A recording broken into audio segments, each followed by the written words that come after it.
Welcome back to Punch Drunk Nerd, the podcast where three friends, three amigos, three bambinos come together to talk about nerd shit. My name is Luis Gonzalez, and with me is Miguel Sanchez and Deadpool. And today we are going to talk about the Golden Globes, and we're also going to talk about. Miguel. Funny enough, I'm going to say this right now. Funny enough, anytime we talk about the Golden Globes or the Oscars, lowest views in our videos. We always get like 10. Nobody cares. So here, you know what? Fuck it. We're gonna get silly and crazy because no one's listening, right? It's just for us right now. Why not? Us three. You know? Fuck it. Yeah. We're gonna talk about the Golden Globes. We'll talk about. I went and saw the WWE on Netflix this past Monday. To hear about this. I can't wait to talk about it. Okay. We're also going to talk about Threads. We're going to talk about Nosferatu again. We're going to talk about Saturday Night. But before we do all that, we are going to. Why are you confused about that, Ed? What happened on Saturday night? No, the movie Saturday Night. Stupid motherfucker. God damn it, Ed. You guys updated the document. This is a pop culture podcast. Do you understand? And you're like the SNL guy of the whole thing. I regretted it. I regretted it as soon as every week, and he still doesn't get the bits. Yeah. I had no idea they even made a movie. No, I do remember they made a movie. My bad, guys. Somebody updated the document. His next baby's going to be called Lorne. All right. We have fun here. We're going to talk. Before we do all that, let's talk about another topic where people are going to tune out of. It's going to be the SAG nominations. SAG obviously have their own awards. Ed, you put this on the doc. You care to elaborate about who got nominated? Yeah, the Screen Actors Guild. Yeah, it rattled some cages today. Did it? Though maybe in a good way for some and a bad way for others. Okay. We're every award season we come into it, and the Golden Globes do kind of, while they are stupid and pointless, they also set a precedent for the awards to come. Like we start seeing similar wins. Like I feel like we're about to see Kieran Culkin sweep. Spoilers for the Golden Globes. Sorry, but you know what I mean. It's we're starting to see a formula grow from all these award shows that happen between now and 100 years when the Oscars take place from now. Which, by the way, the nominations for that got pushed back for obvious reasons. But yeah, so the SAG nominees came out, and I definitely have it here in front of me. Okay. Can I just say real quick while he's looking that up? I hate when I jump on the doc and I'm like, oh, I know who put this here. And then I find out hate that? I like that. Then I find out, oh, it's so and so did that. I just thought Luis did this because he was like putting this shit together this week. No, well, I tried to click on the link. Ed said, "Nar." Well, everything was empty, so it I was like, empty.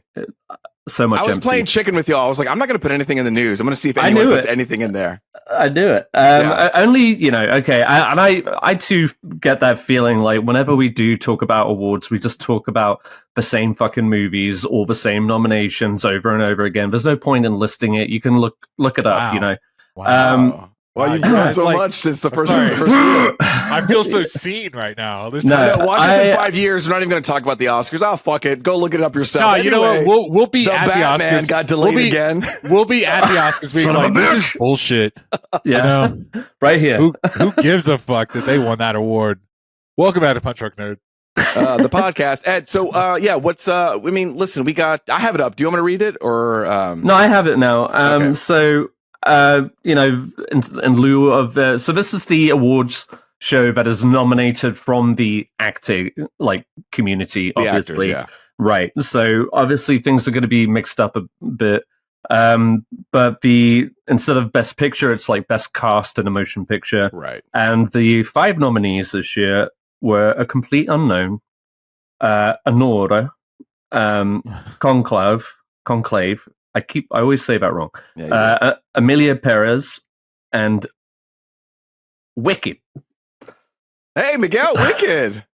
You like that movie? Don't try to pull me in.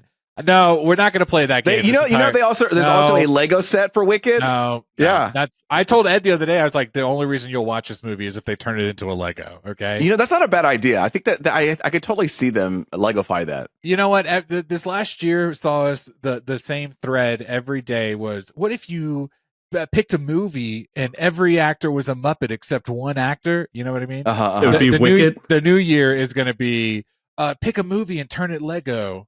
That's just get some 12-year-old to do it. All the 12-year-olds are like remaking the trailers into Lego. Bro, when I see these Lego trailers, I'm like, how are you doing that? I know. Okay. And then the Superman trailer, like someone did it right like the next day. I was like, what the hell? Why do you have time to do this? I'm barely waking up in the morning, and this man over here is making Lego trailers. No, we don't. No, we don't support. I also like the stunt ensemble here. I'm going to call this out. We got Deadpool, Wolverine, Dune Part 2. The Fall Guy, thank God they got nominated for that. It's a movie about stunts. Gladiator 2, and hey, Wicked. She sang that song upside down. I mean, you guys didn't see that movie, but no, she did not sing it upside down. No. Bitch, she did. Yes, she did. She's like, you think I haven't watched the behind the scenes? I bought it on Amazon. Okay. I watched her flip. Do they have behind the scenes down on Amazon if you buy it through Amazon? Yes, baby, because we got to the end of that movie. And I was like, it's the end of the movie. It could not go any further. I know when it cuts off. And I looked at the thing and it said, you had 18 minutes left. Where they like add it to the end of the runtime. Oh, like very HBO style. Yeah, where they're like, let's just do whatever. You know what I mean? That's kind of fucked up. What if I just want to click into the special features? But whatever. I'm a DVD feature guy. I mean, let me put it into a sub menu for me to click into. Yes. And we can talk about that later. Okay, we don't have to get into it now. Right. Yeah, let's. Sorry, Ed, we're going too fast for you. Dick. Ed can't keep up. Ed, anything that sticks out for you here from the Screen Actors Guild, or is it just kind of? I mean, maybe some notable ones. Obviously, coming off the big win at the Golden Globes, and also being the talk of the quote unquote town. The Brutalist did not get a cast nomination. Okay. And it also didn't get a nomination for Guy Pearce, who has also been the top conversation for supporting actor. Felicity Huffman, no, but Adrian Brody did. He Not got Felicity nominated Huffman for male actor. Who? What? Adrian Felicity Brody. Jones. Oh, Felicity Jones. I'm sorry, I'm getting Felicity Huffman. Is that the one whose daughter went to school? Like, and she that's went that to whole college thing. Yeah. Right? 100% that is who it is. That's why I was like the Full House woman too, right? She also did it. Yeah. Lori Loughlin. Oh, that's right. Hey, good for you. I didn't know that. Okay. Look, all of it is pointing to something that really is going to bother me. I'm starting to get really afraid that Denis Villeneuve is not going to get a Best Director nod. I know you said that last time. Can I tell you what though, Ed? Yeah. Well, let me let you finish your thought. Sorry, I don't want to speak. No, I mean that's it. I mean they don't even really honor directors at the Screen Actors. No. But it looks like they're trying to shimmy in one just for fun. Yeah, like a director appreciation, like the directors there's a director appreciation in here. Hang on a second. What the hell? The categories. Actors should know about directors. This is what I'm talking about in award seasons. Like every year for the last however many years we've done our podcast.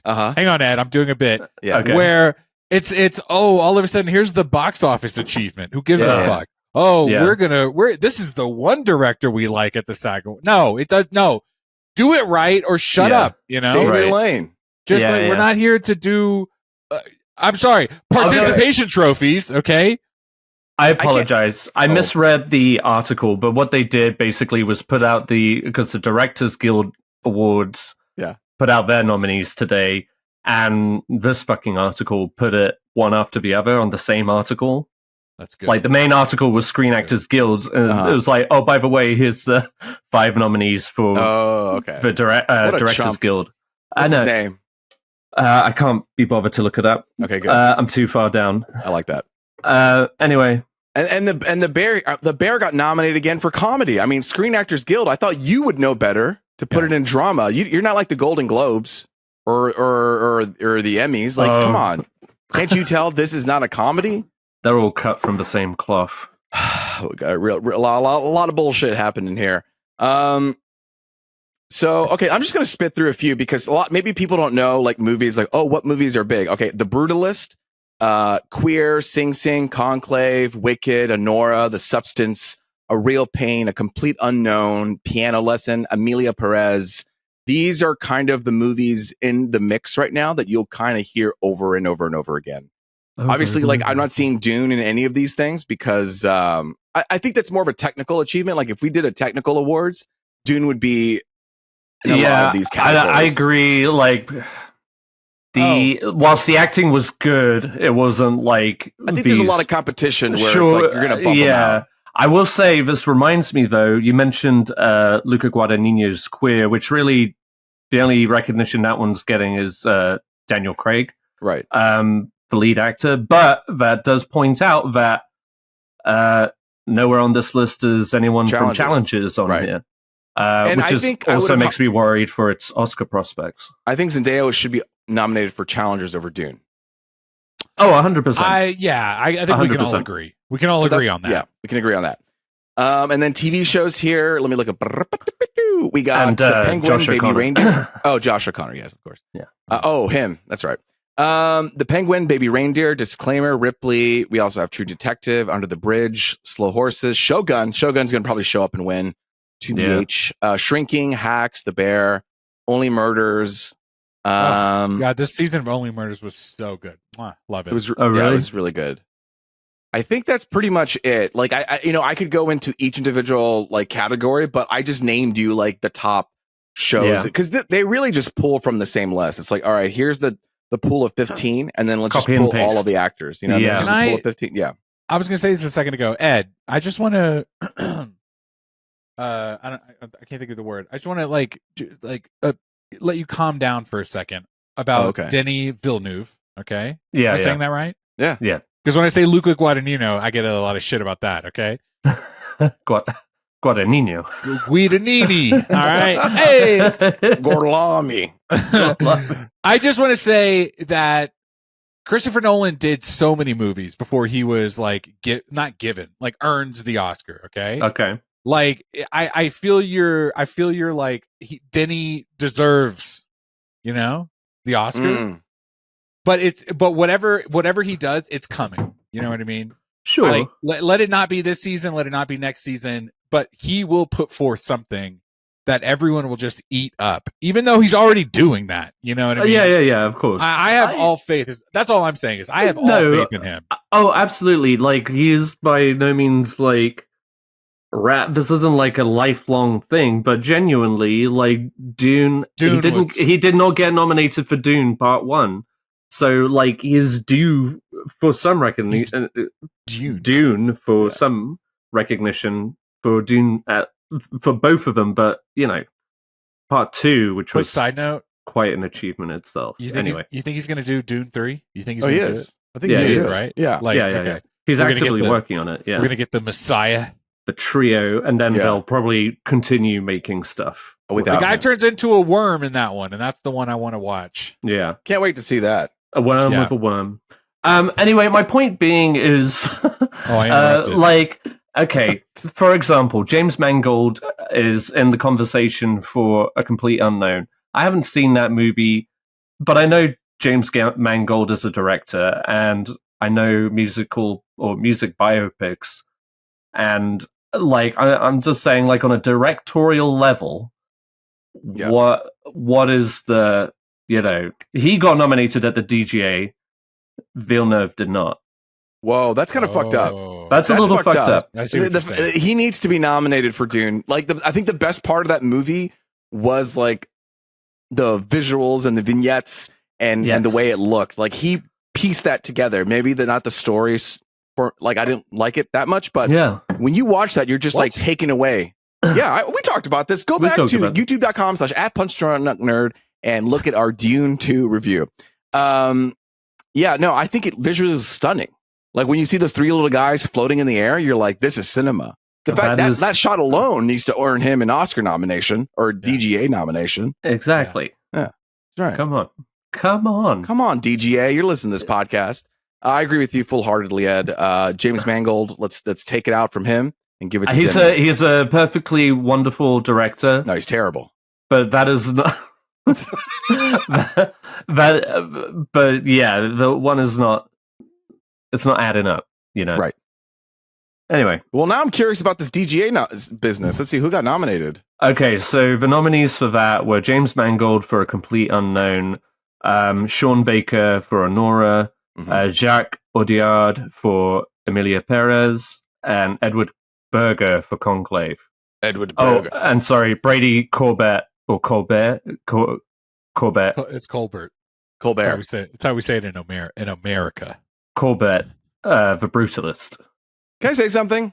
Where the fuck is Nosferatu in this bitch? Oh God! Like, let me tell you about that director is fucking working and stunning. Let me talk about the actors. And also, they let her loose, and she is going for it. Like, it's not that director. You say his name, Luis. His name is Robert Eggers. Thank you very much. Thank you. Okay. Thank you. And you know what? I don't care I'm not going to watch the Conclave. I'm not going to watch A Complete Unknown. And you know, give me a second to watch The Brutalist, because that's I've been pushed. You've been feeding down my throat too many 3.5-hour movies lately. Okay, I need a break and I need a second to breathe. I've said this before, Miguel. I already talked about this on my complaint. I just feel like when we get to the award seasons, all of that gets thrown out the window. I thought we loved 3-hour-long movies. No, you've been feeding this meal to me 5 times, and over and over again. I need a little breather. I just want to say I haven't seen them, but I want to see Conclave. I don't want to see that movie. I want to see it. It looks overly dramatic in the trailer. It just looked like too dramatic. No, melodramatic. Baby, you're so much on Threads. I can't believe you haven't read this. They say it's funny. It's a funny movie. People are laughing and having a good time. Ed saw it. Ed, what did you think about Conclave? Let's just fuck it. I liked it. I don't think it's like the best picture of the year. Okay, that's what I'm saying. So, but it is being thrown around everywhere, right? Right. Yeah. I don't think it deserves that. It was more interesting than I seen it yet. I genuinely tell that to Ralph Fiennes. Okay, is it Ray Fiennes? Oh, Ray sorry. Fiennes, It was more interesting than I thought it was going to be. Like, honestly, from the trailers, it just really looked drab. But the cinematography is great, and the acting is. It got really nominated good. for screenplay. Did it have a good script? It won. Oh yeah, like it is a talk heavy. I just feel like it's kind of complete bullshit, isn't it? Like I'm watching this trailer. I'll tell you what's bullshit is the fact that both of you are on this podcast and both of you have shoved so many 3-hour-long movies down my throat, but also goddamn Edward Ball being like, no, that movie was so drab. All right, I just couldn't. Yeah, it's like, let me have a little life in it. Yeah, it's too fucking dreary. No, this man prays for clouds, and he's like, no, that's too dark for me. I need like Nosferatu. This bleak. is like New Year, New Me for everyone on the podcast, and I think the audience should just get on board, okay? Because whatever you're used to, we're doing something different. We're doing it different. Right. I'm not watching. I'm not going to watch A Complete Unknown either. That looks like a bore to me, and I'm sorry. Man, like, I have just no desire. This year, we're all going to be like Venom 4. When is that coming out? Can't wait to put that on the list. No, I mean, like, we have fucking, like, I don't know, Nosferatu. Let's get that on there. Dune 2. Let's get him on there. Like, what's going on here? You know, I feel like there are other movies out there that we need to put a spotlight on, and we're putting the spotlight on the wrong movies. I think, one big thing. It's such a wanky thing, but like one of the biggest things outside of Wicked would be the exception to this. Careful. No. I just mean Nosferatu didn't do the festival thing.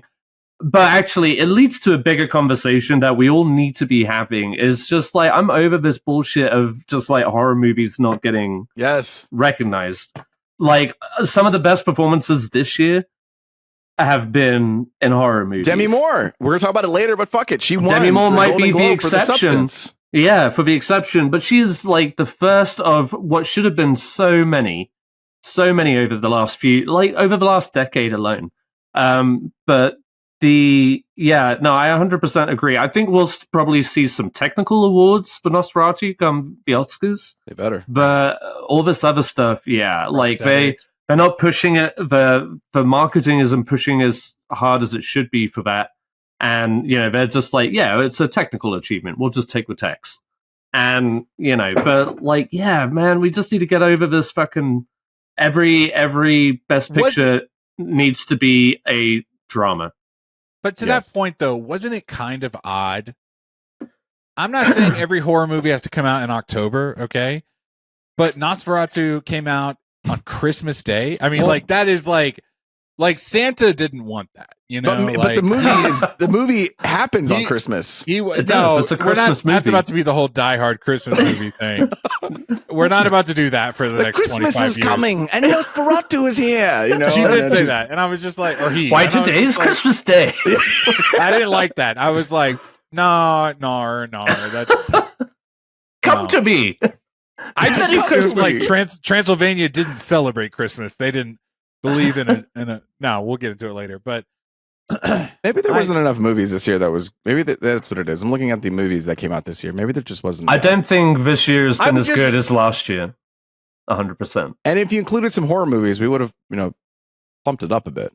Oh well, pumped it up like a Thanksgiving turkey. That's right. I put a little stuffing in that bitch. Yeah. Challenger's not getting recognized at all. I feel like it should get some recognition, right? I mean, that was I feel like that was like Miguel from so long ago. I love. Did you know that Mean Girls came out this year? Oh, I saw that. Oh, you did that. First off, we'll talk about it later. I'll save it for later. But like, do you know how much we're saving for later? Good God, Luis, thank God you have the login for Threads. Is all I'm saying. Okay, but no. Who knew Mean Girls came out this year? I completely forgot. Oh, man. There were so many things that you're like, that was this year? Yeah. Oh, my God. And then, you remember that whole conversation? They were like, the fuck, it's a musical? Yeah. Like, oh, man. They've been hiding musicals for a bit now, right? And even when Wicked trailer came out, they didn't put any songs. It was just like... That was all background. No, baby, but everyone knew what was going on. Ed, hang on, wait, Ed, real quick. Name one song besides Defying Gravity. Name one song from Wicked. Popular. Yes. Thank you. There you go. You could just do it. I like that song. That was the one I like. You know what?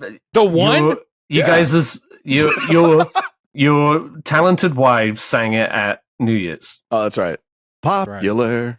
You want to be popular. That's how the song goes. I'll tell you this though. Kristen told me the other day. She was like, "I didn't realize how many Wicked songs you knew." She was like, "I thought you just like watched the movie one time." And it's like, I've been locked in. Okay. Wait, because have you been locked in before the movie? Like, were you listening to the soundtrack before? No. I'm like I converted based off the movie, and that's it's just like it touched my little like. Whoa, hang on. Whoa. This is a PG podcast, right? Let me take that a half step back. It spoke to like my inner theater nerd. You know what I mean? I've never been like a musical theater guy. And I've told Kristen this, like, I'm not the guy that like pushes musicals on people. No. But like Wicked we watched it just a couple nights ago and I was crying again. Like, and I was trying not to. You know what I mean? Why? What part are you crying at? Can I ask you that? I want to know. You want to talk about it now? Yeah, talk about it now. Talk about it now. That's fine. Oh wait, do you talk about it later? No, I don't. Oh, Ed hasn't seen it yet. Okay, we'll wait. Hey, no, Ed. I'll tell you now. No, I'll just tell you what's going on. Yeah. Okay. When did you cry? Okay. First off, I cried at the beginning of the movie because I've seen it before. Okay. Okay. So you knew what was about to happen. Okay. And the whole premise of this telling of the story in the part one of this movie, right? The whole arc is Glinda and Elphaba. It is their coming together as like a friendship and being torn apart by the end. And the way they flash forward in the first song of No One Mourns the Wicked, where everyone's glad no one mourns the wicked, and she's like, I do, Like, when Glinda says that to her, she's like, I do. When she sings in that first song, she's like, I mourn the wicked. She's like, she's like, she died alone is the lyric. And she's singing it. It's like, that's right. Because she goes to Munchkin Town and she's like, and Glinda's like, I mourn the wicked. Moment. It's such a beautiful moment. But then they cut back to like the present timeline. And you go all the way to the end in Defying Gravity. And her last line in that song is, I hope you're happy.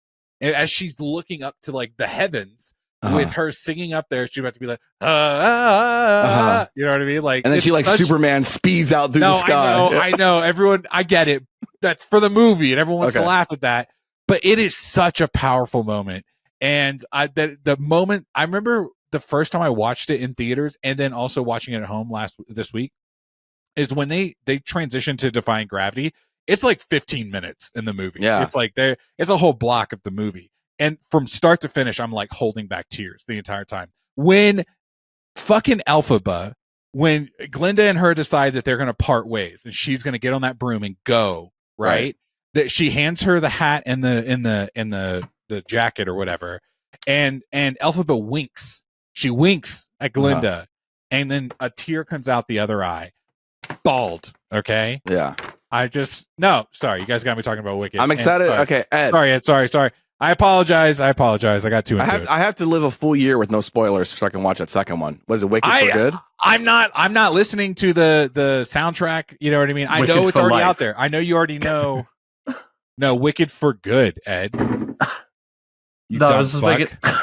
No, we don't make fun. We don't disrespect. Okay. What? No, I'm sorry. I was So just we going were to talking say about we should Nosferatu. normalize Right, this Nosferatu. crying all the time. For Yeah. movies No, I was and just for men. curious because I was just curious. I wanted to know. So let's just roll into a feature discussion. Golden Globes. All right. I think I just wanted to mention 3 things here, and then I can toss. And it I to had you. one. I had one. You had one thing to talk about. I've got Yeah. 17. So All right, I'll be ready. quick. One, upset about the Nosferatu snub, and then also Jeremy Allen White got nominated for the 3rd time for comedy, which is crazy. We're just never going to let this go, and won. Yeah. And then there are 2 movies that 2 actors who won for movies that I've never even heard of. A Different Man and I'm Still Here. Oh, A Different Man I have heard of. Louise. You've heard of these movies? Yeah. Sebastian Miguel's Stan. what's happening here? We're all changing places here.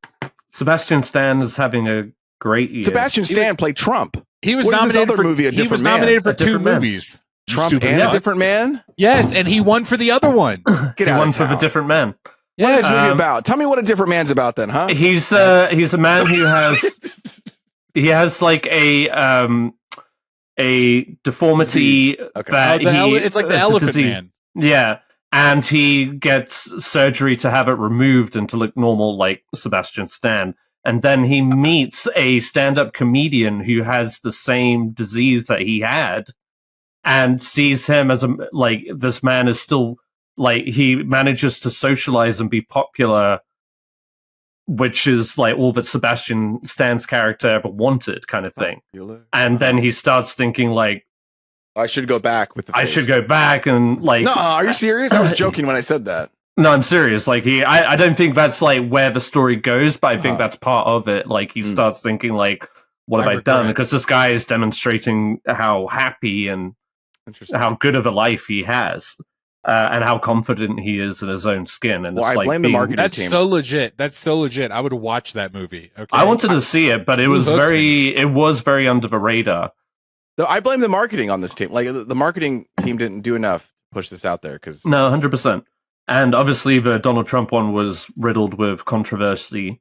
guys And see also, that, people are just sick of seeing that man on screen in any capacity. right. Miguel. Did you guys see Jeremy Strong at the Golden Globes? Yeah, with his did. bucket hat. It was like in a mint green bucket hat. I loved it. I like I the suit. kinda I can't like- rock a bucket hat. You know why? That's me. Could we? No, hang on. Could we on Halloween this year? Could we go as Jeremy Strong? Could we do that? Yeah. Could we get we like a put it- bucket hat and a velour I bet you sweatsuit could. or whatever? It Come might on. not be like a beautiful suede or whatever it was, but Guys, that sounds fun as fuck. that does right? sound hilarious. I I don't want to give do a that. fuck. He was I'll having give you fun. this. Fuck it. Like I'll give you this. To Ed's point, I don't think I could wear a bucket hat either, but I would put one on. You know, For that. That's a great idea. that's a good bit. All of a sudden, Ed understands bits now. That's good. I like original Halloween costumes. So how about that? Oh, thank you. You don't like just being a cowboy? Okay. Let's see. But it always just feels like a dig, but I don't get how. I'm just a generic cowboy for this Halloween. Okay. Pew, pew. I love that. And this year, we don't say basic bitch. We say generic cowboy. All right? Giddy up, cowboy. All right? Why are you so generic? I was gonna list out the winners unless you have other things you wanted to say. I'm just like rolling, this I'm train. vibing. Just go ahead. The biggest thing I just wanted to point out was Nikki Glaser killing it. Oh yeah, no, she's been having a Nice. great year. She did you guys watch her opening monologue? I guess. Yes. I actually Yes, ma'am, didn't. I did. I missed out. Really? I missed out on all of it because I had family over, so I was at Universal Studios, having a ball, and then this was happening, and I just didn't. I missed it. Right. Like, honestly, again, who cares? I didn't watch it live. I was recapping the next day. I still haven't there are some people that I just don't want to watch accepting awards. There are some people I do, like Colin Farrell winning for the Penguin. He always has a good, fun speech, Yeah. This time I was going the Miguel route and just letting the algorithm tell me what happened at the award season. Yeah, sure. And I didn't get too much, but I got enough. I knew about the Colin Farrell thanking the crew, the food person who's making all the food. The what? Carolina, you say? Oh, Carolina. Carolina. Yeah. But Nikki Glaser rocked it. She's having a good year. She's great. That's the second time we've said that. I'm just talking about her hosting gig here at the Golden Globes. But earlier this year, the reason why this is important context, Ed. The reason why she earned the Golden Globes is because she was so good at the Tom Brady roast earlier this year. But not because of F-Boy Island. Has already been so good. She was on F-Boy Island. Yeah. That's already like she was like dipping her toes in this like pop culture content. But she is already a good comedian. You know? No, she is. She's hilarious. And so they've already asked her back for a long, extended Can I tell you contract. One of my favorite things she said was apparently Jared Carmichael, who is a comedian we've talked about before on the podcast, who I like. He hosted the Golden Globes prior. I don't know how. Oh, yeah, he did 2 years back, I think. And he apparently garnered $500,000 to host the Golden Globes that year. And Nikki Glaser was quoted saying, "I earned less than that to do this, but I'm going to earn even more next year." Whoa. And it was like, that's a bad bitch quote. Yeah. All right. Yeah. No offense to Jared Carmichael. I like him a lot. I think he's really good. But I love that she was just like, yeah, I made less than that. But she did good, number one. But the feedback on the internet was so high, she knows she's going to like ride that way. Yeah. Yeah. So no. Is there word of her doing the Oscars too or no? No, that's Conan. I'll tell you what though. Who should do it? You know who should do it. Only Murs in the Building cast. Whoa. Okay. First, sorry, my bad. Yeah, actually, they should. Yes, 100%. I think John Mulaney has earned it. I think he can do it. Like John Mulaney is for sure an awards host. Yeah. He has that coming to him, and I would love that for him. He could also be a late night host, so we could talk about that later. But that's into the New Year talk. Okay, so let's talk about these winners. Brutalist won for best drama. Amelia Perez won for the category of musical or comedy, and she beat out Honora, Challengers, A Real Pain, The Substance, and Wicked. And I feel like this category was the most interesting one out of the two, because the drama one was The Brutalist, A Complete Unknown, Conclave, Dune Part 2, Nickel Boys, and September 5. Excuse me. Yeah. Like Corinthians 2. Yes. Nice. Director Brady Corbett, he won for The Brutalist. I feel like The Brutalist is going to sweep this year. That's what all the town is talking about. Just Except Brutalist. Not at the SAG Awards. Right. No, not the SAG Awards. So he beat out the director for The Substance, Conclave, and Nora Amelia Perez. Screenplay was Conclave. Amelia Perez won another movie. Oh, Flow won for animated feature. I want to check that movie out. Me too, yeah. It's the movie it won over. There's obviously like Disney. Sorry, I don't mean to cut you off. The Wild Robot. But Wild Robot is the one I was going to say. Yeah. Like obviously Disney and Pixar, they always put their movies in there. But Wild Robot was a really popular movie this year. Yes, and it did not win. I thought that was and Golden Globes are definitely like they play to the popular audience. That's why they have that bullshit like best fucking cinematic and box office achievement. Yeah, like what horseshit. But like it is such a pandering. Do you know why they do that? Cinematic show. and box office achievement. They're doing that to get all the big actors to show up in the audience, because then people will tune in and they'll want to watch. Glenn Powell.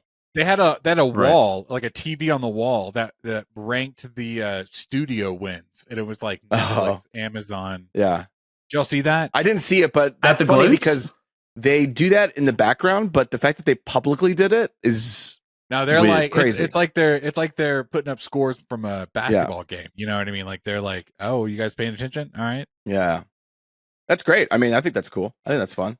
Do you think that's fun? No, I didn't. You stupid. Oh, fuck. okay, my bad. Done. Okay. You know what? Flo, I'm gonna watch Flo soon, and I'll decide if that should have won. And then Adrian Brody won for actor. Sebastian Stan won for actor, musical comedy. Kieran Culkin won. Fernanda Torres won for All I'm Still Here. That's a movie I don't know. Demi Moore won for The Substance. Zoe Saldana for Emilia Perez. Trent Reznor. Thank God, by the way. I'm so glad that Zoe Saldana. Oh, they're about to say Trent Reznor. Okay. Oh, and Trent Reznor, yes. I'm so glad that they won, and I want them to be the four. Now that fucking Hans Zimmer isn't getting nominated for an Oscar, right? Trent Reznor is my one to win, 100%. And it's such a cool score. Genuine question. Trent Reznor, who is that? Ed? Who? They are the same people who did the Social Network score. Sorry, this one person's name is multiple people. Trent Reznor is... Yeah, it's two people, I think. Trent and or Reznor is two people? Hang on. I thought this was like some man from Can I genuinely say... No. He No, it is one person. It is one person. Right? He sounds like he was like from some heavy metal band. Well, he is a part of a heavy metal band. He's from Nine Inch Nails. Yeah. Yes. Oh, he is from Nine Inch Nails. Okay, so I'm piecing it together. Okay. Yes, of course. But yeah, he has a great repertoire. He did Mank, The Girl with the Dragon Tattoo, Social Net, mostly like David Fincher-esque. I just have to say that's so dope. Like, imagine being like a hard heavy metal type genre artist, and then being like, anyway, I'm just gonna go ahead and make like movie music, like as I can. That's what Johnny Mayhem. Dope. Johnny Greengrass. Not Greengrass. Johnny from Radiohead. Johnny and Greengrass. God damn it. Yes, from Radiohead. He does most of the scores for Paul Thomas Anderson. Oh. I'm blown away right now. That was, Phantom Thread, There Will Be Blood, The Master. Like, he does all of those scores. It's pretty cool. He won an Johnny award. Greenwood, sorry.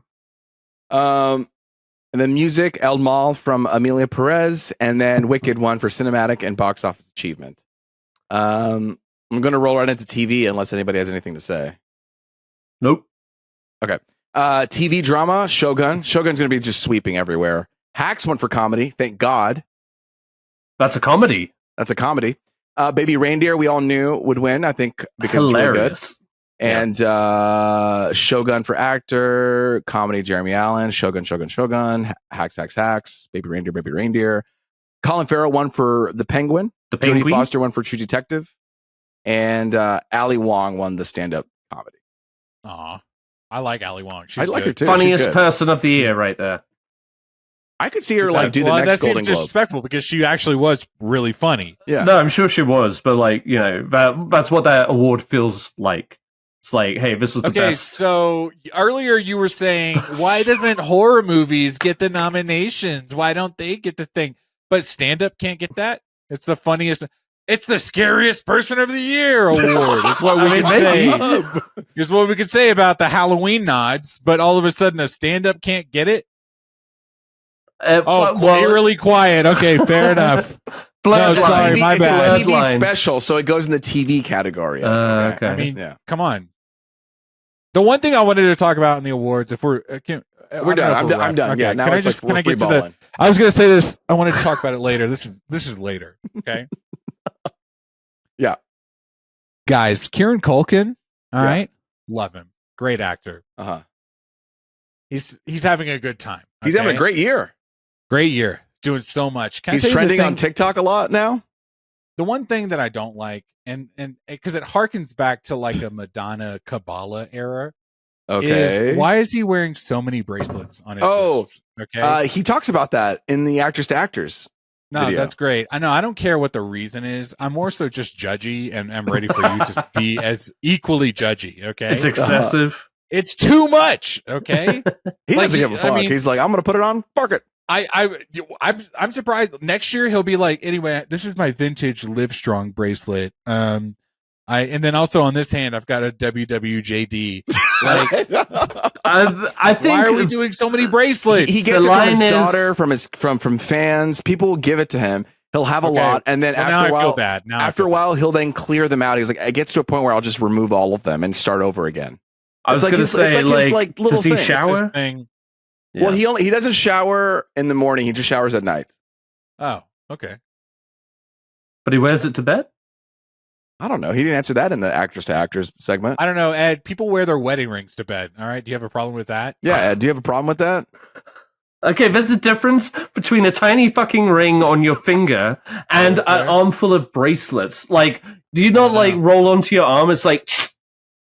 Well, I usually have a pillow in between. I'm not like putting. And first off, Ed, isn't that your bad ear right there? Like, you don't hear it every time it goes. That's not the point. That is not the point. That is not the point. Act like you don't like fabric that. Okay. I'm talking about bracelets. Number one. All right. You might as well be like rolling on Lego, but. I mean, and yeah, I use a pillow. It doesn't matter.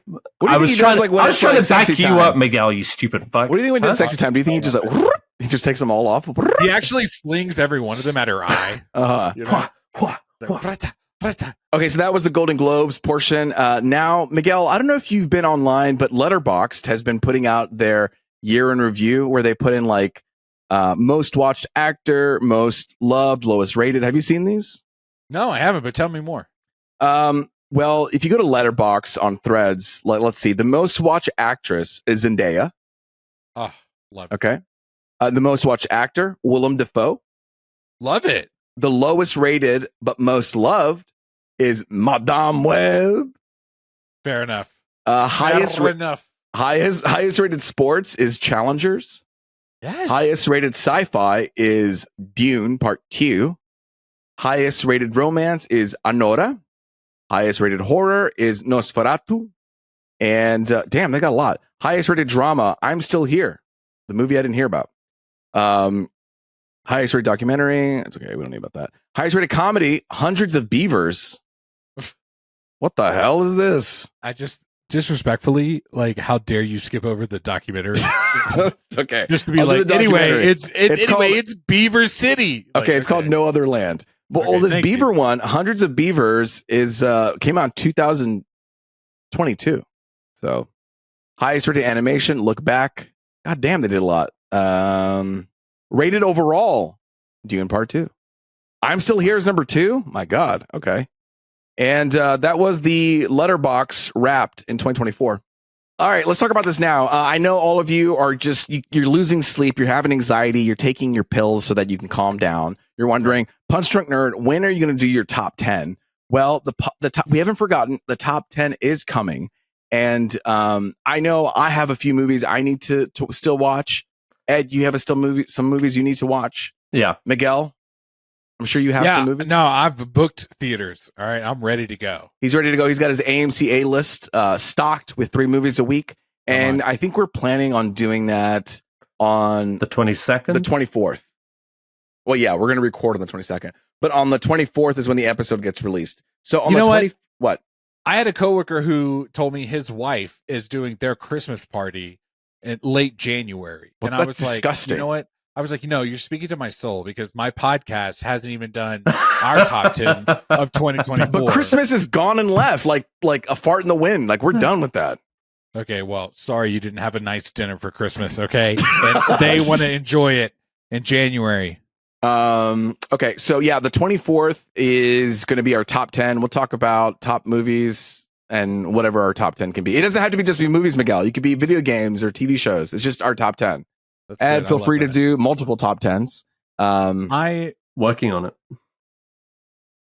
The punchies. I love the punchies, right? Like we're trying to do that. Yeah, we'll do the punchies and top 10 at the same time, right? Yeah. Beautiful. That's a burp. Hang on, wait. Before we get into what we're into, okay. I didn't put this on the doc, but I have like a surprise. Can we talk about it now? Oh, yeah, sure. I love a little surprise. Let's talk about it now. I love ambushing us into a corner and being at the worst thing that could happen is you're just going to edit it out. Right? Yeah. Like, I have all the power. You know, who gives a fuck at this point? At this point, who gives a fuck? We only have 2 listeners here. Thing. Okay. Let me give you a little preface. So, guys, I have not stopped thinking about this since we talked about it at probably the New Year's party. Okay. So, since 2024, I have not stopped thinking about this. Okay. Wow. You guys know that I have talked about previously how much I'm interested in getting a PlayStation Portal. Oh, okay. Okay. I'm interested in it. I love the idea of like playing PlayStation on the go. And just like separate of the podcast, I've read a couple of like pros and cons of the device. I feel like Ed is always telling me every time I text the group, like, should I get a Portal? Ed's like, no, you fuck, don't get that. And I'm like, okay, you just got a PlayStation 4, so don't talk to me, okay? But Luis, you got a PlayStation Portal last year.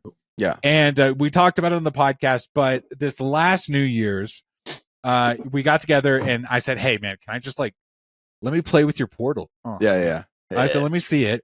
And you were like, yeah, let me bust it out. And you said something that I just have not stopped thinking about. And this is, can we talk about this later? Okay. Let's talk about it now. All right, let's talk about it. So on the PlayStation Portal, it is, you have to stream from your PlayStation to this device. It is not like a Wi-Fi or like 4G, whatever, device, right? Yes. Hang on. But, let me tell you. Let me get to the point. Okay. You said something I have not stopped thinking about. You were like, I said, "Oh man, the Portal would be so fun if I like was like on a plane ride home, or I was at a hotel or whatever." And you said, "Well, actually, it doesn't have a web browser to log into like a hotel or an airplane Wi-Fi." Yeah. And so when I go to hotels, and then also two steps. You said when I go to hotels, I have to go up to the front desk and give them all of my like IP data and tell them, you need to tell your IT team to whitelist my device so that I can play the PlayStation Portal. Yes. And I was blown away by that fact because I've been to many hotels. I have like connected to Wi-Fi at all these things. I have never walked up to a desk and said, hey, by the way, can you contact your IT department and tell them? And the other thing is you said something really brilliant. I loved the way you said this. You were like, he was like, I'm not like other people, Miguel. I push my devices to the limits of where they can go. Is that what I said? You did. And I was like, that is such a Luis thing. Yeah. And so I want to talk about this now. Okay. What I really want to find out is, what is the conversation of you bringing your like IP data or whatever to the hotel desk? How do you go about that? And how did it like link in later? So I went on Reddit first and I was trying to figure out how to crack this.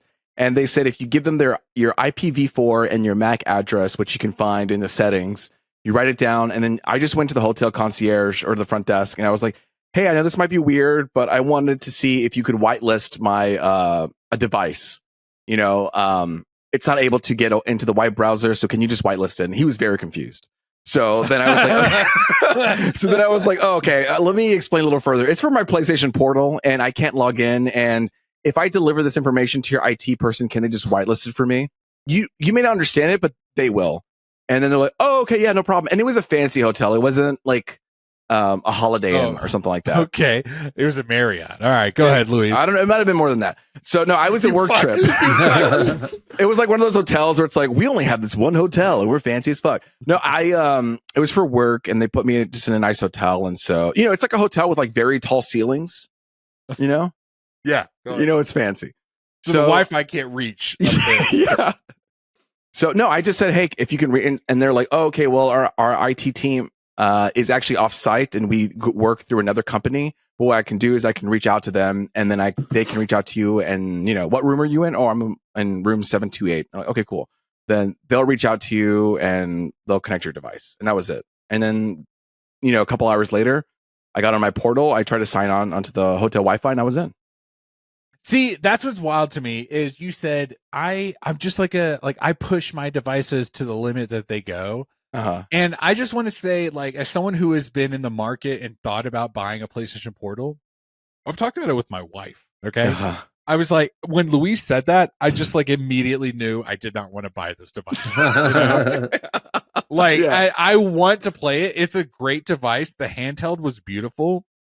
It was light. I loved playing the games that I got to see. We didn't get further into it like I thought we would because we got distracted. But I was ready. I was like, I'll do it now. Yeah. but you were like, I had to whitelist my device, and I was like, I'm out. Okay. Yeah. And I think that's a flaw from Sony's side. Yes. That shouldn't be a thing. The portal, any device, your phone, your laptop, your whatever, your iPad, you should be able to just log in. And I didn't like that. So. No, 1000%. I think that's one of the biggest, like, it should have a web browser a bit like the Switch has that, you know, or you could at least like go through my the PlayStation app and I can go through there and then I can connect it and there's a QR code or whatever and we're in. Yeah. I completely agree that it's the strangest thing. And now I mean, there's nothing else to say about that. I mean, what's also strange is like I can't use my Bluetooth headphones to connect to the PlayStation, which is also bullshit.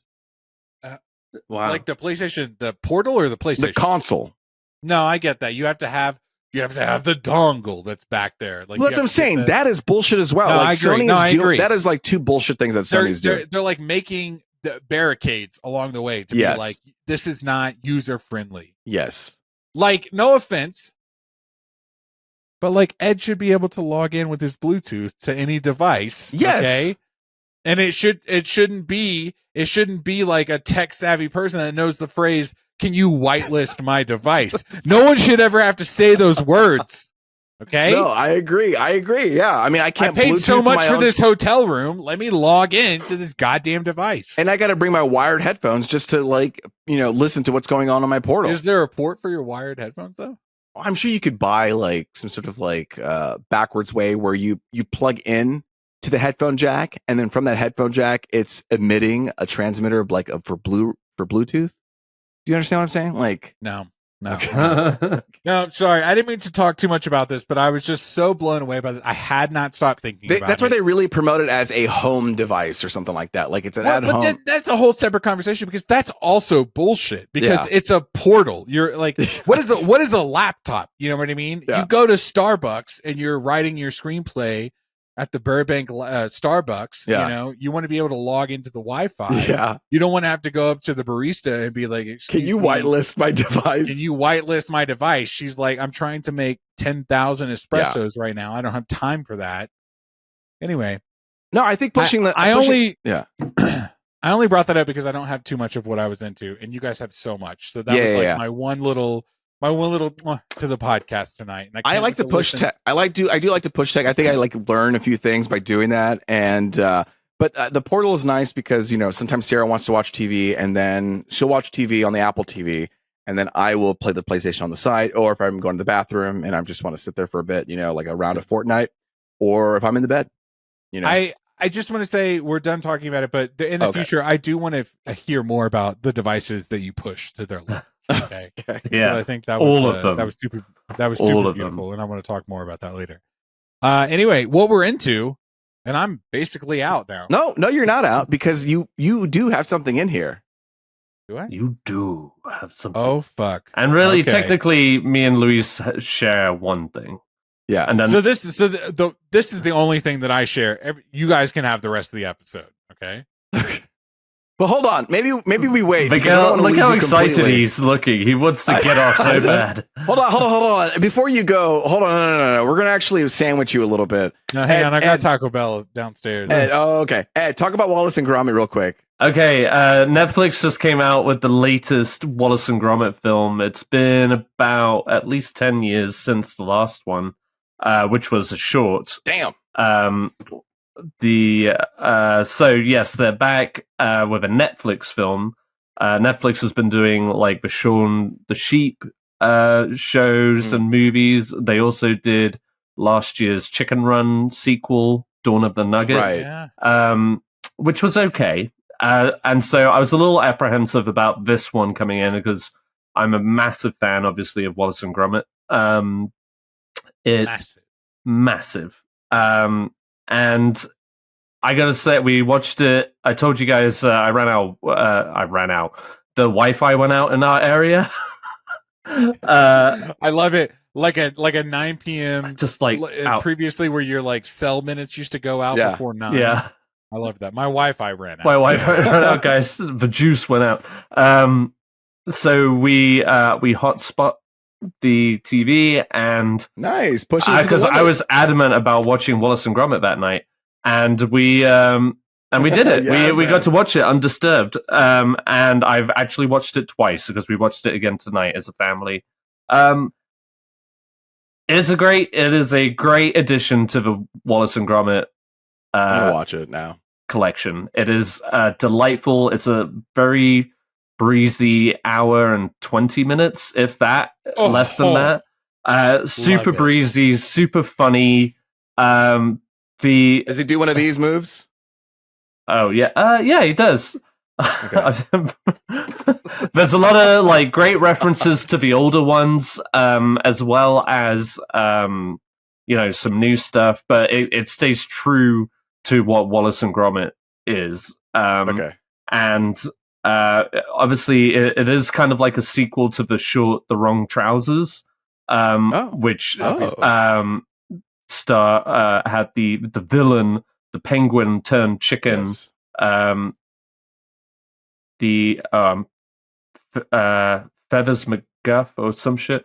Anyway, the penguin. Yeah. And so this is the penguin coming back to this one, and it's hilarious, man. Yeah. Cheese Gromit. Yes. It's a lot of fun. I just enjoyed it from start to finish. It may be my favorite animated movie of the year. Whoa, not Flow? I have TBD on Flow. I haven't seen Flow. Wow. But no, Wallace and Gromit was a lot of fun. Vengeance Most Fowl. All right. Yeah, so check it out. Put it on the list. Yeah. Wallace and Gromit. Real quick, I saw Saturday Night today, and this is the movie that covers the very first night of Saturday Night Live. I think it truncates a lot of things into one 2 hour and a half. Obviously, all those things didn't really happen, but they do it for dramatic effect. They take it and just, like I said, shrink it up. But it was really fun. I had a great time with it, actually, and it looks really good. In the sense where it feels like it's of the time. I think they recorded it on a 16 millimeter film. So usually it's 35 millimeter classic. 16 millimeter is even tinier. So it feels like that old, just crunchy, warmy look. And I just loved how they were able to capture the chaos of working behind the scenes. And that's just what I wanted to highlight. It looks really cool. It looks of the time. It's really good at capturing the chaos, and it's a short film. Is it funny? And had a fun time with it. Yeah, it's funny. It is funny. And I think the actors who are cast for that movie are really good. Like the Chevy Chase is really good. Yeah. And what's his name? The other guy who's Jim Belushi. Yes, Jim Belushi. Yeah. He's really good too. Can I tell you a short tragic story about this? This was a movie that Sarah and I wanted to watch together because obviously we watch SNL. And before you made it available, I rented it. Oh no! And we started watching it. We started watching it on our bedroom TV, which the sound in that TV isn't that great. It sounds very echoey. So the music of the movie was overwhelming the dialogue. You couldn't hear a single thing that was being said. Yeah. So we were like, okay, we'll stop and we'll come back to this tomorrow night. The next night, Miguel and Kristen came over. We didn't end up watching it. And then after that, the 48 hours was up, and I told Sarah to keep watching it. And I think she watched a bit more of it during the day without me. But long story short, I still haven't watched it yet, but I aim to. I just want to go ahead and say that don't ever mention me and my wife as though we were the reason why you didn't do something, okay? And we were gonna have sex that night, but no, life is about your own choices, okay? You take your step forward on every journey that you're on, okay? Yeah. Ed, I'm so sorry. No. It wasn't. And I know this, when you rent from whatever service, it's always ridiculous. It's like $25. It was actually on sale, which was the only reason I even considered it, because you're right. When there's newer movies are outrageous to rent. I would almost have wished that you had been like, Miguel and Kristen came over, and then after they left, our dog died. I didn't mean to. And we just couldn't watch it. Yeah. No. It was just one of those things that, we were hanging out, and by the time we were done, we were just too tired. We weren't going to watch it all anyway, so we went to, whatever. It was I'm not begrudging it, but I'll Venmo you, I wanted to see it. Yeah, you know what? It was $20 to rent, so I got you. Well, you contributed to the movie, and now you have another way to watch it. So that's great. It's like I just thought of Holdovers. It's like the Holdovers, like the look and the way that the texture of the film looks, but almost actually a little bit better because it's filmed on the 16 millimeter, so things feel a little rougher. It just feels like really good, like the DP. And it's like it's got rhythm to it. Like you're always moving, you're always grooving. Like it's never. There's like maybe a moment when you slow down, and I think it's like, oh, good. We need a little moment to breathe, but then it picks back up again. So it's a nice, quick, fun, energetic movie. All right. Okay. What else do we want to do here? I've got a suggestion of how we do this. Okay. Oh, I know Miguel has something to talk about. Luis, why don't you and I just quickly get our Nosferatu talk out real quick? Then we can do whatever. Miguel, but before you do that, can I just say one thing? Oh yeah, your Taco Bell's here. No, I didn't actually order Taco Bell. That was a bit, okay? And it's a bit. And also, I'm doing sorry. A bit, and I'm so sorry. Oh, you're doing a bit. Let me shut up. Go ahead. Ed never does bits. Go ahead. No, that was the bit. The bringing up the Taco Bell. That's my bit. God damn, I love a bit. I can't believe that we're talking about Nosferatu this many times on the podcast. We did it last week. We're doing it now. I mean, twice is a lot. Imagine if every week I said, let's talk about Wicked, or Spider-Man 2. Or Spider-Man 2. I know. I'm sorry. Let's talk about The Last of Us Part 2. I know. Fuck. I'm sorry. I'm just surprised. The only thought I said earlier was just like, I liked the movie. I had a good time because when we walked out, I feel like both of you grabbed me by my shoulders and were like, did you like this movie? And I was like, yeah, I did. Like, I had a good time. But I just was, and I said earlier this week, I didn't feel compelled to see it again right away. And I was blown away that both of you saw it, like in theaters, like paid to see it or however you saw it. And I just.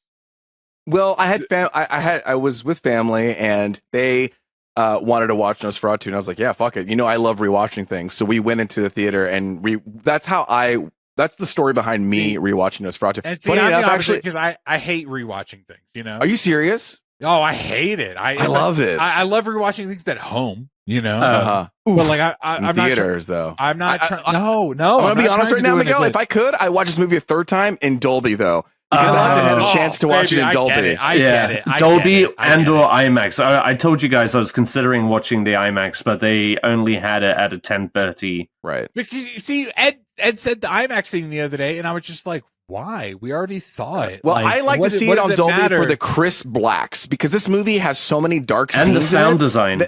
And the sound design, I want to see it fucking crisp as fuck. Crisp. Like, I want to see how dark and contrasting and black it can be. I only just wanted to mention that. It's just I want to give you the space to talk about this movie and to let the audience know that it's okay to listen or don't listen. You know, like.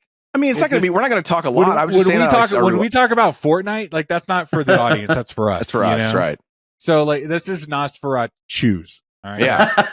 No, I just said I rewatched it, and at the end of it, I liked the movie even more. I think. Yeah. I was able to track everything since I knew where it was going from the very beginning. I was able to this is where it's going. This is where it's going. This is where it's going. What this is what this means. This is what because I'm an idiot. There were some moments where that eluded me, but like it came together a whole lot better this time. It felt like it was pacier too, probably because we had seen it, and I was afraid like, oh, is it going to feel slower this time around? I thought it was a good pace this time. Yeah, and I mentioned earlier too, our first showing was the audio wasn't up to snuff. Which didn't take me completely out of it, but I noticed it. It wasn't as immersive as you wanted. And as somebody who's hard of hearing, that's a problem. So this time I was like way more immersed into it. I like literally on the edge of my seat by the end of it. I appreciated all the performances even more. Like you just find yourself staring at Bill Skarsgård, just looking for some sort of familiarity, or like you can recognize him between you call yourself staring the cracks. But like you can't. Like he's so deep, like buried in that performance and the makeup. It's so good. Like God, I love the slow reveal. I love how it's like slowly you just get bits and pieces and of it's the eyes, the intense eyes too. When they had that close up of the eyes and he sees the blood, he's like, "You must be careful with what you do." Yeah. Man, it was. I'll say this: like it's shot from my number 3 to possibly my 2, or maybe over time my favorite Eggers movie. I feel like he really knocked it out of the park. You know what? We talked a lot about Aaron Taylor Johnson's performance. I thought that improved more in this go around. I think I was just like more at ease this time. And you know what it was? Like I saw somebody on Reddit. I've been like nonstop on the Robert Eggers subreddit, and somebody pointed out like where any diehard Eggers fans, which I consider myself to be, like overwhelmed and then like found themselves not necessarily disappointed, but just kind of like not sure what to think of the movie at first because of your anticipation and expectations going into it. That once that anticipation settles, you can just experience the movie as it is and take it as it is, which I felt the second time more relaxed. I had a beer in hand. You guys know I don't like to have a beer during my movie. But I did it, and I've been listening to the track. I've been watching all the behind the scenes stuff. Been listening to interviews and shit like that. I am obsessed currently, but it's really good. I think there's a lot more nuances that you catch as you watch it, which is just like you just start eating it up. Yeah. I just love this is so stupid and no one's gonna even care about this, but like at the beginning when he's running through the crowd, I love how purposeful it is, where he's like shimmering and trying to get through people, and you just see a wide view of just like a lot of hustle and bustle, and as the movie progresses you just see like empty town and dead. And I like the contrast of like this we had a flourishing life and then now everything is dying because and the mirroring images from the beginning, and then Aaron Taylor Johnson when he's like in the crypt, without being too spoilerific and descriptive there, but that mirroring the final shot too. I was just like, damn, Robert Eggers knows what he's doing. You know what I mean? Did you catch when the plants were dying? Did I say that point already? No, and you mentioned that the first time, and I missed it this time too. I wasn't paying attention because I was because I listened to so many interviews. I was watching for other stuff now. Oh so like if you watch it again, there's like a point when like Ellen or whatever, is that her name? Yeah, she like spooks up and scares her friend, or was it Aaron Taylor Johnson? I think it was the next night. It was the next night with Aaron Taylor Johnson, and he's like, "You got to get out of here." There's a light like specifically on this like withering plant, and I was like, "Oh, that's pretty cool." Anyway, we won't get too much into it. I can see Miguel is drifting. Go and see Nosferatu. If you have doubts, like rewatch it. I think I agree with you. The pacing's better, the nuances are there, and I just appreciate it head for more. No, first off, I'm locked into this conversation. I want to ask a quick question. Okay, is we all saw the movie together for the first time, all three of us. Yeah. Okay, who did you go see it the second time? I took my neighbor / friend, Eric Nordstrom. He is a big fan of horror, but he doesn't get to go see it that much. And he listens to the podcast? He does occasionally, actually. Oh, shout out to Nord. Like Productions 332 or some shit like that. That's his. Oh, yeah. I think I've seen it. He's commented from time to time. Anyway, he incidentally, he was telling me how like in high school and college, he actually studied like vampires, like through another course, but incidentally, they happened to study all of that, like the folklore, but also the pop culture and stuff like that. So it was interesting to get his input, and he really liked it. I love connecting with someone that's like on the outside, you know what I mean? Yeah. Of the group. Like I'm always nervous, especially when I'm like up on the movie to take an extra person to go see it. But yeah, it was beneficial. Yeah, I wasn't too pushy on rewatching. It was like someone in the party that wanted to rewatch it, and then in the end, not a lot of they thought like this is weird. So if you're already like inclined to like not like weird or scary things, this movie is not for you. And that's how I always describe. You guys know me. You don't like weird.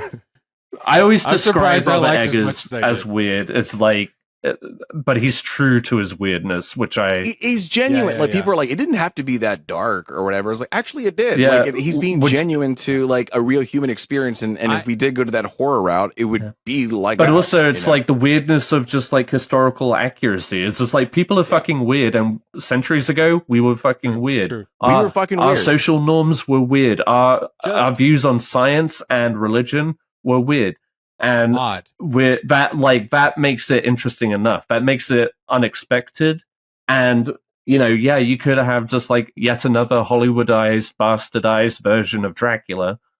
Or you could have something more in-depth and interesting and intricate and beautiful as Nosferatu. And I posted this on our Instagram. They made a special lens for this movie so that they can have darker scenes. Eric pointed that out. Yeah, when you light by candlelight, which is what they wanted to do a lot, it's very hard to do for lenses to capture that because they can't see that much. Yeah, especially on film. And on The Witch, they were filming digitally, so they're able to manipulate it a lot easier compared to with film. And with here, they had enough time because of the pandemic or whatever. So they went through rounds of like lenses, like, oh, this one's too weird, this one's too sharp, this one's just right. And they were able to do like that scene when he walks into that like hostel or like bar or whatever for the first night. That's all candlelight. There is no other source. You feel that's too. Pretty impressive. Yeah. Nosferatu, it's in theaters.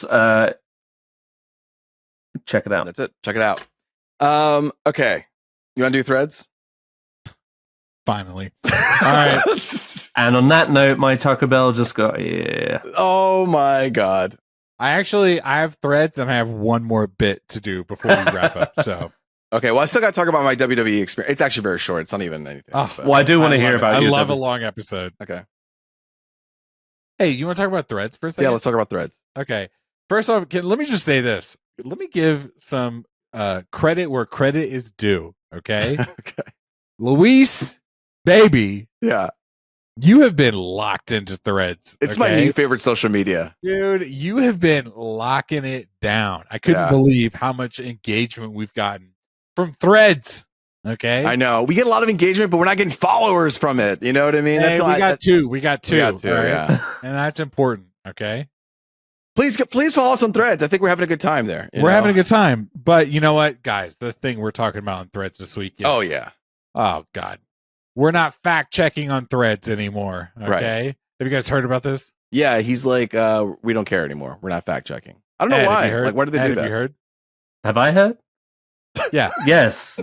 Yes, I have. I had heard that. You had heard that threads is not fact checking anymore? Yes. Yeah. Oh, new threads. Yeah. All right. So I would just say this was like the big talking point this week, besides the fact that Luis has been killing it on threads, is today we go, Mark Zuckerberg says we're not fact checking on threads anymore. Babies, let me be real. Okay. Threads in its infancy, in this 1 year of threads, I have seen 40,000 of the same tweets just regurgitated back and forth from people. This is not a social media that is a fact checker. Do you understand? Yeah. Like, we are just here to boost engagement, and we do not care about facts. And if you look at any single thread from the past week alone that garners however many thousands of hearts, it is something that has just been regurgitated previously. Or they take screenshots of other people's Twitter and then they just put it on there of the tweets. And I'm just like, the fact that we're gonna act like, oh, you're not fact checking anymore, like babies. Okay, this is not that social media. I never read a tweet or a thread on threads and was like, well, hang on a second, let me look at the source. Yeah. Okay? And so I didn't enjoy this week being and then everybody's moving. They're like, oh, we're leaving. We're going to Blue Ski. And, do it. Okay. I hate Blue Ski. Go. No, me too. Okay. So go ahead and just do it. Go to whatever social media. I already left Twitter. All right. You think I give a fuck? No, I don't. But actually, can I talk about one thing one more time? Yeah, please. Guys. The amount of times that I've quit Twitter and then have like rebooted it because Twitter gives you 30 days. They give you 30 days to log back in and go, actually, never mind. You went back on the sauce? No. Hang on. I surpassed that 30 days. So it's gone. I do not have my Twitter anymore. Wow. Okay. I have let it go. And that's another reason why I'm so like kind of passionate about Threads. I'm like, no, bitch, I'm trying to make this work. Okay. Yeah. So I have qualms. And I also, every time they bitch about Threads, I'm like, no, I've already moved from that one to this one, and we're going to make this work. That's what people are saying too. They're like, I'm not app hopping anymore. Like I'm settling down here. The very next thing I'm going to do is log into myspace.com, and that'll be the last one. And that'll be full circle. Yeah. Okay. I'll be done by that point. No, I've been logged into Threads, and then to see the way that Luis has grown in Threads over the last month, I love it. It's just been beautiful. I love it's like I'm texting anonymous people, like just immediately, just like my thoughts. Is this how Twitter used to be? Just like the way. Okay, it's early days. It's early days socials, and that's what's fun. But there's also a lot of things that I don't like. You know what I mean? Well, now they're doing the like, here's what's popping kind of situation. Yes. Which you wanted to see, like, here's like what everyone's talking about. Their threads, the trending topics of Threads has gotten a little more fine tuned, and I don't know if it's my algorithm or AI or whatever, but they're being a little bit better about it, which I like. But listen, before we move on to your last thought, I do have another surprise thing here. Oh, God. I love little surprises. I'll tell you that right now. Can we stop? I know, I get it, Ed. No. Ed. Oh, no, I love it. I have things that I want, and it's a really quick list. I have things that I want socials to leave behind in 2024. Ooh, I love this. Okay. I made a really quick list. Okay. Ed, you love First off, top 5 or 6 things here, real quick. I'll be done. Ooh, not a hard 10. One of the things that you guys know me, I don't have the patience for a top 10. Yeah. Okay. All right. The things that I want socials to leave behind in 2024. Copying a tweet or a thread word for word and just posting it as their own thought. Yeah. I hate that. Okay. And what's great is what I was thinking is I want to like log into our socials and just do like a week of me retweeting word for word, like reposting, you know what I mean? Yeah. Like exactly what someone has done before and seeing how many thousands of likes I can get.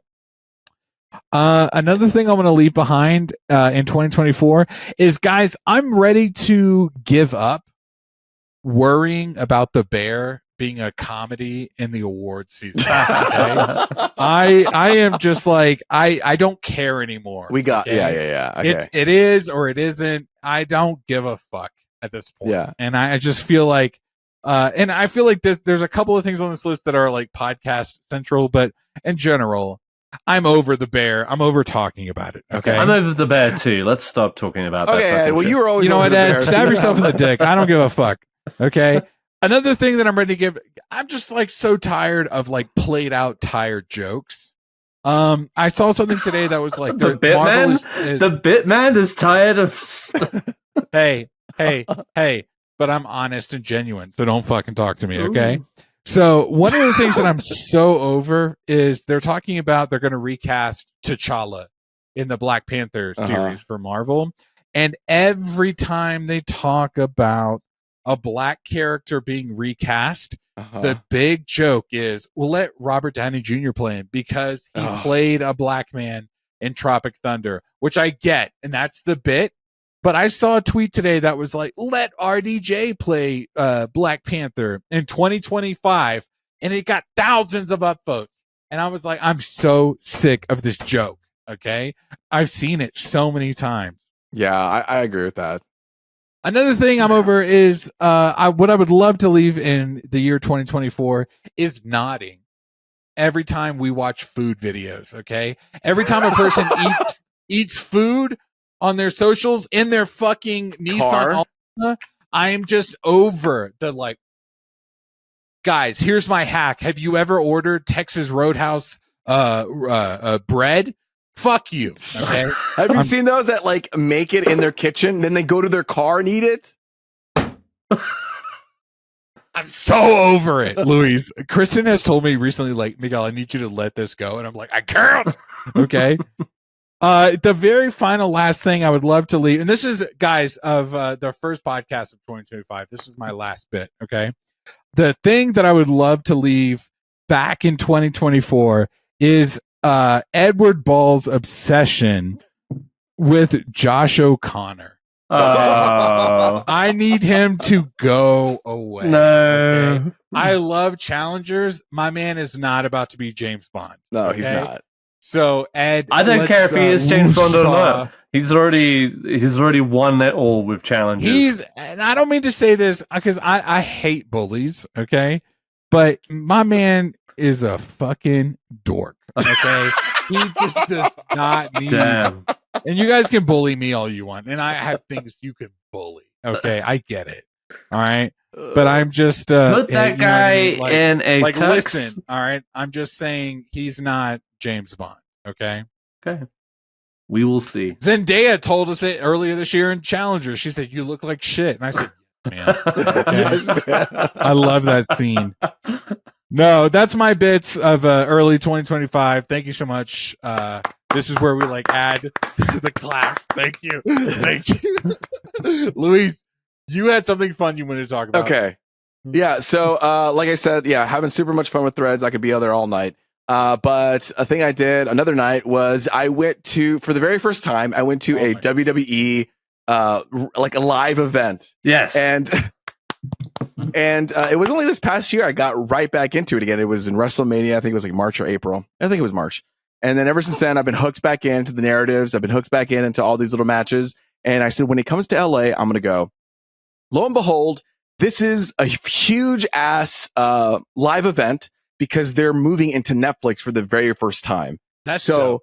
Everybody showed up, and I'm talking The Rock, Triple H, John Cena, The Undertaker, and Hulk Hogan too, but everybody booed him. So there are all these fucking iconic stars that when you grow up, that when you watch, during the Attitude Era in like 98 to 2000, they're fucking here. And you're like, did I die? Am I living in a dream? And what's great about it is everybody in the stadium, in the arena, is as hyped as you are. And that's the coolest thing, is that it's just electrifying. The energy is electrifying because everyone is down to clown. Everyone's cheering. Everyone's standing up. Everyone's vibing. I mean, I had probably top 3 live event, top 1. I don't know.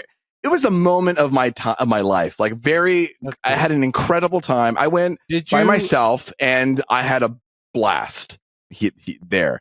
Did you get to see it on Netflix after the fact? I did actually. You know me. I went back and rewatched that device. I rewatched it on Netflix, and because when you watch it live, you don't get to hear the commentary, and so it's a little bit of a different experience. We're like, oh, this feels kind of empty because they're just purely wrestling. And when they go back, then you get to hear what they're saying, and you get to see all the camera angles and things like that. But one of the things I kind of wanted to talk about was how much they sucked Netflix's dick.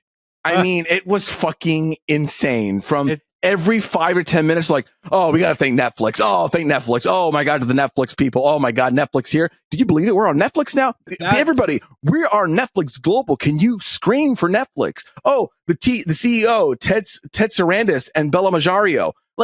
What's happening? Is this a shareholders meeting? We should not be knowing who the CEO of Netflix at a WWE live event. We should not be praising them like a czar of Russia. They are not. They were literally in a deck. Isn't that also reminiscent of the Mike Tyson fight though with Jake Paul? Right, they just talked up Netflix the entire time. Dude. And then they were also and be sure to watch Beyonce at the. Oh my God! Okay, football.